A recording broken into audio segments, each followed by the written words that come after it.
2-3 వారాల్లో అక్కడి నుంచి రిపోర్ట్స్ వస్తాయి. అంటే నెలలోపు అవినాష్ని డిశ్చార్జ్ చేసేస్తారా? అది బరోడా రిజల్ట్స్ని బట్టి డిసైడ్ చేస్తాం. But I'm sure he'll be all right. మీ అవినాష్ని మీకు భద్రంగా చేర్పించే బాధ్యత నాది. మీరేం బాధపడకండి. ఎలా డాక్టర్? బాధపడకుండా ఎలా ఉండగలం? మా ఊళ్ళో అవినాష్కి ఎంత మంచి పేరుందో తెలుసా? ఎల్కేజీ నుండి వాడే అన్నిట్లో ఫస్ట్ వచ్చేవాడు. కాలేజీలో మెరిట్లో స్కాలర్షిప్ ఇచ్చారు.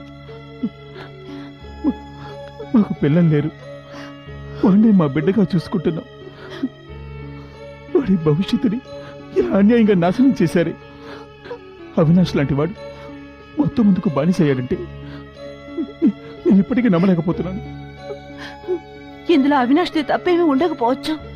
ఇన్స్పెక్టర్ గారు చెప్పినట్టు కొంతమంది దేశద్రోహులు ఇలా కాలేజ్ కుర్రాళ్ళని డబ్బు సంపాదించడం కోసం డ్రగ్ అడిక్ట్లను చేస్తున్నారు.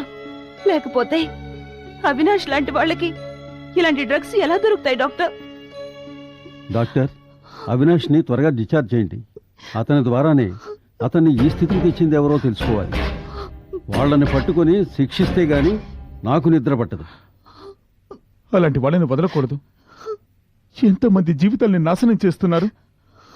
డాక్టర్, అవినాష్ బరోడా నుంచి ఎప్పుడొస్తాడో చెప్పగలరా? Maybe 10 to 15 days. Okay doctor. Avinash రాగానే నాతో చెప్పండి డాక్టర్. వెంటనే అతనితో నేను మాట్లాడాలి. డాక్టర్ వస్తాను డాక్టర్. మా తమ్ముడు రాగానే మాకు తెలియచేస్తారుగా? తప్పకుండా తెలియజేస్తాను. Be confident. ధైర్యంగా ఉండండి. వెళ్ళండి. వస్తాను డాక్టర్ గారు. Okay. See you sir. Okay.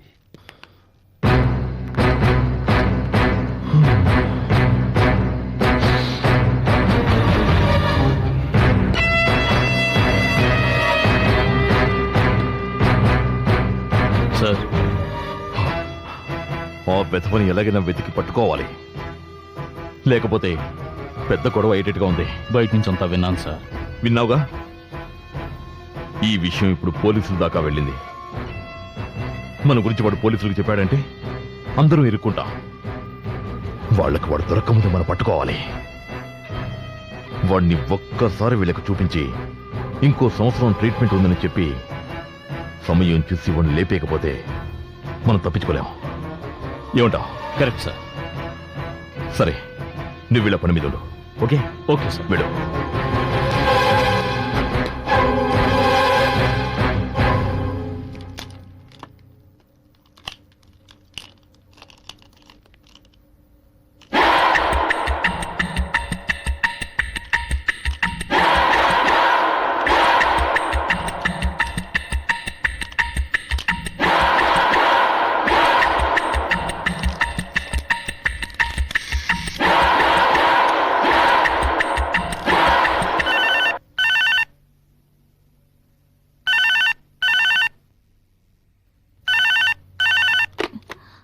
Hello. Hello madam, మేమే లైన్ టెస్టింగ్ చేశాం.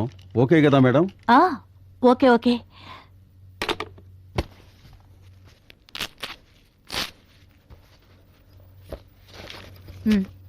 Thank you madam. మంచిది. వస్తాం.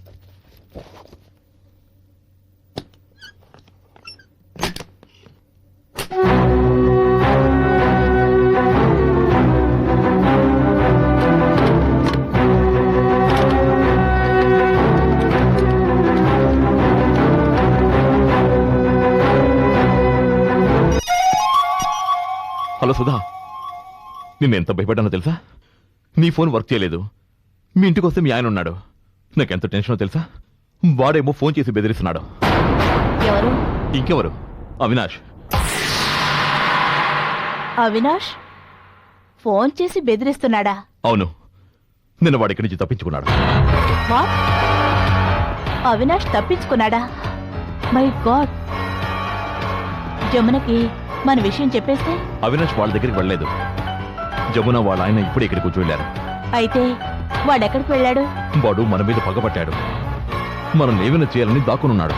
నిన్న వాడు నీసెల్ నుంచి నాకు ఫోన్ చేసి మరీ బెదిరించాడు. నన్ను రాత్రంతా నిద్రపోనివ్వలేదు. నువ్వు ఎందుకని జాగ్రత్తగా ఉండు. మనం సాయంత్రం కలుద్దాం. నేను సాయంత్రం కలుద్దాం అంటున్నాను. సుధా, సాయంత్రం కుదరదు. నేను మా ఆయన మా అన్నయ్య ఇంటికి వెళ్తున్నాం. అలాగా ఆ, ఎందుకని మంచిది. నువ్వు కొంచెం జాగ్రత్తగా ఉండాలి. వాడు ఎటు నుంచి అటాక్ చేస్తాడో మనకు తెలీదు. నీ ప్రోగ్రామ్ చేంజ్ అయితే మాత్రం నాకు ఇన్ఫార్మ్ చేయి. ఓకే? ఓకే.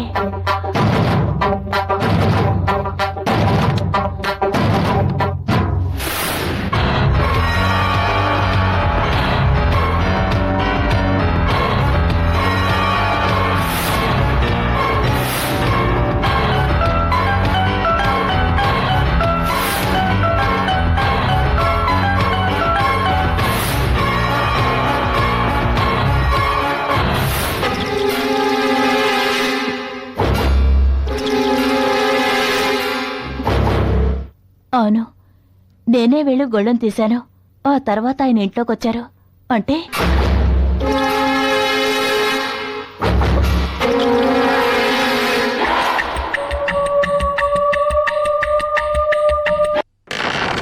అంతం కాదు,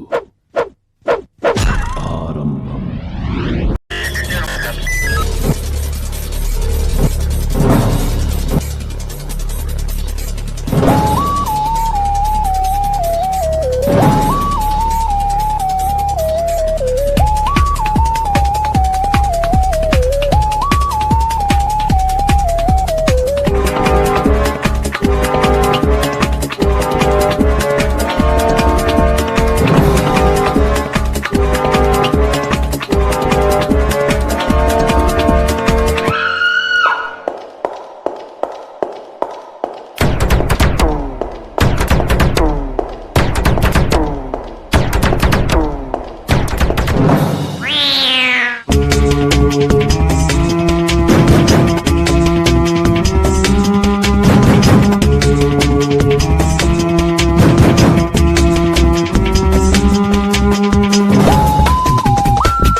If you enjoyed this video, kindly like, share, comment, and for further our interesting videos, subscribe our channel below.